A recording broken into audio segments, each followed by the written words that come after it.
नमस्कार साथियों, आप सबका पुनः स्वागत है श्रद्धा स्टोर ज्योतिष में। आज हम लोग कवर करने वाले हैं तुला लग्न के दशम भाव में बुध का फल। हम ये भी कह सकते हैं तुला लग्न की कर्क राशि में बुध क्या फल देते हैं। इससे पहले हम लोगों ने सूर्य, चंद्रमा और मंगल की कंप्लीट वीडियो रिकॉर्डिंग चैनल पर अपलोड कर दी है भृगु सरल पद्धति अनुसार। कोई भी व्यक्ति भृगु सरल पद्धति को आधार बनाकर ज्योतिष को सीखना चाहता है, चैनल को सब्सक्राइब करें। हम जल्दी ही 9 के 9 ग्रहों का 12 अलग अलग लग्न की अलग अलग राशियों में फल को अपलोड करने वाले हैं। अपलोडेशन टाइमली पाने के लिए बेल आइकन को दबाएं ताकि आपको टाइमली अपलोडेशन मिलता रहे। मेरा नाम है सनत कुमार वाजपेयी। 15 सालों का अनुभव मुझे साइंस एंड एस्ट्रोलॉजी में। हमारे बारे में और अधिक जानकारी के लिए सिंपली गूगल करें, सनत वाजपेयी लिखें, आपको मेरे बारे में कंप्लीट इन्फॉर्मेशन, एजुकेशन बैकग्राउंड पता लग जाएगा। तो आइए शुरुआत करते हैं आज की कुंडली का।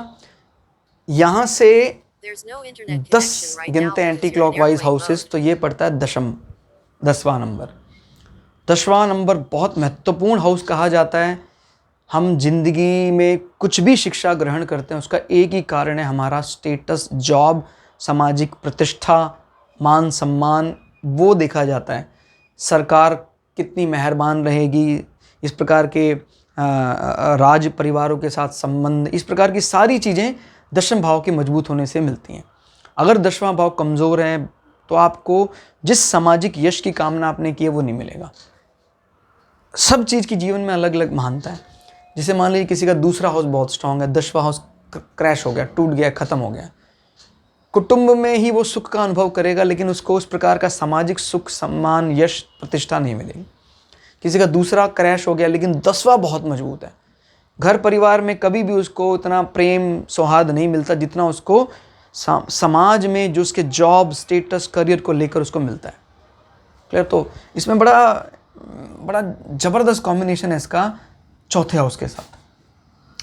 कोई भी प्लैनेट यहाँ बैठा होगा तो अपनी दृष्टि यहाँ लगाएगा और यहाँ बैठा होगा तो वहाँ लगाएगा। तो अर्थ क्या है इसका कि अगर मान लीजिए आपके प्लैनेट मजबूत अवस्था में यहाँ बैठ जाते हैं, 3-4 मजबूत प्लैनेट। अब क्योंकि कर्म क्षेत्र में मंगल जैसे प्लैनेट को भी वेलकम है, लगभग सभी प्लैनेट यहाँ पर अच्छा फल देने की ताकत रखते हैं और वो दक्षता आपके अंदर ले आते हैं अगर थोड़ा राशि का सपोर्ट मिल जाए तो। मंगल वैसे मुख्य रूप से दशम भाव के कारक माने जाते हैं क्योंकि वो रेस्टलेस होकर भी काम करते रहते हैं, थके बिना भी काम करते रहते हैं। अब मैं बात बता रहा था कि मंगल यहाँ ना बैठकर यहाँ बैठकर उसको देखेगा। ये बात तय है फिर कि उसको वो यश तो दिलाएगा ही दिलाएगा। नजर पड़ रही है, अब उस यश में चाहे उसका घर भी इन्वॉल्व हो रहा हो। बात को समझिए जरा, 4-4 प्लैनेट अगर यहाँ बैठ रहे हैं तो आपको एक ऐसे रिफ्लेक्शन की तरह इसको लेना है कि इसकी इमेज यहाँ भी मजबूत 100% नजर पड़ रही है, मजबूत अवस्था है यहाँ पर भी। और अगर कोई शुभ प्लैनेट उन पर दृष्टि मार दे, जैसे मान लीजिए सूर्य को अपने चतुर्थ भाव में बहुत अच्छा नहीं माना जाता क्योंकि सौम्य ग्रह होने चाहिए। घर की बात चल रही है, अंदर की बात चल रही है। सूर्य अच्छे नहीं माने जाएंगे, मंगल अच्छे नहीं माने जाएंगे। लेकिन मैंने बोला ना, सूर्य और मंगल यहाँ बैठकर आपके इस हाउस में तो बल बढ़ा रहे हैं। तो अब कुछ ऐसा बात हम करें कि जिससे यार सूर्य और मंगल ये भी यहाँ सेटिस्फाई हो जाए और यहाँ भी सेटिस्फैक्टरी रिजल्ट दें। वो तब हो सकता है जब बृहस्पति जैसा प्लैनेट या शुक्र जैसा, हालांकि शुक्र की दृष्टि में वो ताकत नहीं है जो बृहस्पति की दृष्टि में है। शुक्र भी बहुत शुभ प्लैनेट है लेकिन बृहस्पति किसी भी प्लैनेट के बुरे इम्पैक्ट को कम कर, इवन राक्षसों की लॉबी भी बृहस्पति का बहुत सम्मान करती है। शुक्र का तो सबसे बड़ी प्रॉब्लम सूर्य सम्मान नहीं करते, सूर्य के साथ तनातनी है। लेकिन बृहस्पति का सम्मान राहु केतु तक करते हैं। मतलब कहते हैं सर हम दुश्मनी नहीं करते आपसे लेकिन हम आपसे लड़ना नहीं चाहते हैं, आपको जहाँ रहना है रहिए, हम आपसे लड़ना नहीं चाहते। केतु तो बिल्कुल भी, इनफैक्ट कई जगह केतु तो सपोर्टिव रोल प्ले करते देखा गया है बृहस्पति के साथ।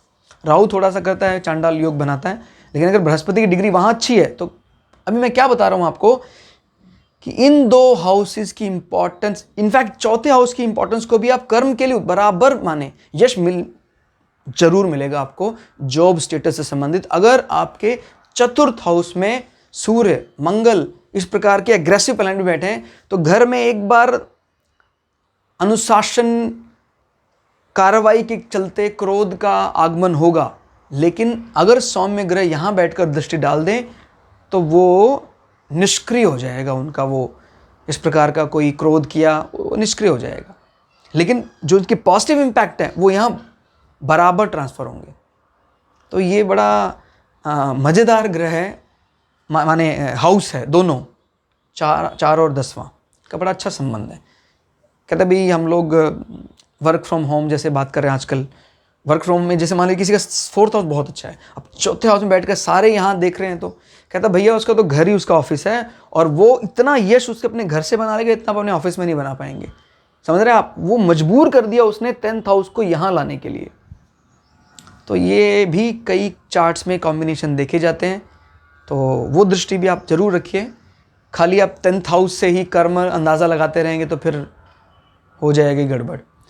बुध यहाँ फिलहाल बैठे हैं कर्क में, और कर्क के स्वामी चंद्रमा हैं। चंद्रमा बुध को प्रेम करते हैं, बुध चंद्रमा को प्रेम नहीं करते हैं, अजीब बात है। लेकिन अब बात करते हैं राशि के स्ट्रक्चर। कर्क राशि का जो नेचर है बड़ा खिलखिलाने वाला, हंसने का, तो जो भी तुला राशि का व्यक्ति होगा अपने ऑफिस में लेके बड़ा ज़्यादा फ्रेंडली एनवायरनमेंट, हंसकर बात करना, सबसे ईगो को सामने ना रखना, सबके मिल। और बुद्धि के स्वामी होकर बैठे हैं तो फिर बढ़िया है। तो ये अपनी बुद्धि को रिप्रेजेंट करेंगे, काम में लगे रहेंगे, यानी उस हॉस्पिटैलिटी केयरिंग के साथ इंटेलिजेंस भी आप शो करेंगे अपने ऑफिस एनवायरनमेंट में। इसी प्रकार का प्रोफेशन, कोई मेडिकल प्रोडक्शन इंडस्ट्री में आप कोई इस प्रकार की कैलकुलेशन निपटाने वाले, कोई दवाएं बनाने वाली में आपको इस प्रकार का काम करने वाले, अभी वो भाग्य भाव का स्वामी होकर अपने से द्वितीय बैठा है, ये भी एक प्रकार के राजयोग की तरफ बढ़ रहा है। नवम भाव का स्वामी दशम भाव में बैठा है, अगर दशम भाव का स्वामी नवम भाव से संबंध बना ले तो ये एक राजयोग बन जाएगा। क्लियर होगा, यानी इसका इम्पैक्ट बहुत ज़्यादा बड़ा होगा, पॉजिटिव इम्पैक्ट। ठीक है, तो पिता आपके स्टेटस को बढ़ाने वाले, पिता से आपको कभी भविष्य में अच्छा संपत्ति दिलाने वाला होगा। क्लियर होगा, क्योंकि अपने से 2 नंबर क्या होता है, एसेट्स की बात करता है। अच्छी स्थिति में बैठा है, ये तभी होगा जब ये राजयोग बन जाएगा। तो पिता से आपको पैतृक संपदा अच्छी मिलेगी, क्योंकि ये पिता के भी एसेट्स को रिप्रेजेंट करता है। जो अगर पिता का एसेट्स अपने से दूसरे होकर लक्ष्मी योग का स्वामी दशम भाव में बैठता है तो ये पिता के मजबूत एसेट्स की बात करता है जो आगे चलकर आपको फायदा दिलाने वाले हैं। ठीक हो गया। फिर 12वें भाव का स्वामी अपने से 11 होकर, ठीक है, 12वें भाव का स्वामी अपने से 11 होकर बैठा है। ये इशारा करता है कि आपका जो भी जॉब संबंधी दौरा है, विदेश में हो सकता है आप अपनी जॉब से संबंधित टूर वगैरह करें, वो आपको फ़ायदा दिलाने वाला होगा। या जॉब से संबंधित आप कोई भी यात्रा करेंगे, 11 फ़ायदा दिलाने वाला होगा। ठीक है, तो ये भी बहुत अच्छा फल दिखा रहा है। और 12वां भाव से हम आपके व्यय को भी देखते हैं। आपका व्यय जो है उसका स्वामी जब अपने से 11 होकर बैठता है आपके स्टेटस में, तो आप अपने स्टेटस को इम्प्रूव करने के लिए अच्छा खासा व्यय करते हैं, और वो व्यय आपको खुशियाँ देता है, क्योंकि वो 11 नंबर की बात करता है। 11 नंबर होता है इच्छा पूर्ति का, यानी बुरा नहीं है, अच्छी दृष्टि से लेकर आया है सामने, अच्छा माना जाएगा इसको। क्लियर हो गया। तो और बुध की 7म दृष्टि आपके मदर को भी एक सॉफ्ट फीलिंग दे रही है। आपके ऑफिस में बैठकर माँ का ध्यान रखना बहुत अच्छा रहेगा आपके माँ के लिए, अच्छा बता रहा है ये दृष्टि। आपके घर में एक बुद्धिमत्ता की बात कर रहा है, आपके एजुकेशनल इंटरेस्ट को बहुत बलवान कर रहा है। क्लियर हो गया। यानी दशम भाव यश क्षेत्र में कोई भी प्लैनेट जब राजयोग या लक्ष्मी योग बनाता है, इनफैक्ट नॉट लक्ष्मी योग, ओनली राजयोग, क्योंकि लक्ष्मी योग के लिए आपको इन हाउसेस का इन्वॉल्व होना ज़रूरी। हाँ वो ठीक है, कई बार इन हाउसेस के जो लॉर्ड हैं वो इकट्ठे होकर यहाँ बैठ जाते हैं, वो भी हो सकता है। लेकिन फ़िलहाल हम जो बात कर रहे हैं राजयोग की, इन योगों को समझने के लिए भी हमारे ग्रहों की जो प्लेलिस्ट है, वहाँ पर आपको ग्रहों का गणित करके एक प्लेलिस्ट मिलेगी, वहाँ पर आपको इसका अच्छे से डिफरेंस समझ में आ जाएगा। कौन से योग को राजयोग कहना है, किसको विपरीत राजयोग कहना है, किसको नीच भंग राजयोग कहना है, किसको लक्ष्मी योग कहना है, वो भी आपको वहाँ पता लग जाएगा। क्लियर। तो कुल मिला के रिजल्ट यहाँ पर सेटिस्फैक्ट्री से काफ़ी ऊपर है। सिर्फ एक चंद्रमा यहाँ बैठ जाए तो ये रिजल्ट चले जाएंगे 80% के ऊपर। इच्छा पूर्ति में कोई कमी नहीं रहेगी। आप अपने भाग्य को अपने जॉब के कारण, माने अपनी जॉब के कारण अपने भाग्य को बड़ा बलवान मानेंगे। ठीक है। और अपने व्यय को अपने जॉब के लिए खर्च करते हुए आपको बड़ा अच्छा लगे, यानी 12th पार्ट एक्टिवेट है 10th के कारण। स्टेटस, यश बढ़ाने वाला है आपका खर्च समाज में। और क्या चाहिए आदमी को? पता लगा इतना आदमी खर्च करता है, उसके बाद भी लोग कहते हैं इसके पल्ले कुछ नहीं है, ऐसे ही। तो अलग अलग विचारधारा है। आपके खर्च से आपका यश, सम्मान बढ़ रहा है, तो सम्मान के लिए आदमी जीता है लौकिक दृष्टि से। तो आज के लिए इतना ही दोस्तों। आपको वीडियो कैसा लगा कमेंट करके जरूर बताइएगा। मिलते हैं अगली वीडियो में, तब तक के लिए जय श्री भृगु पराशरा, जय श्री शुक्राचार्य, नमस्कार।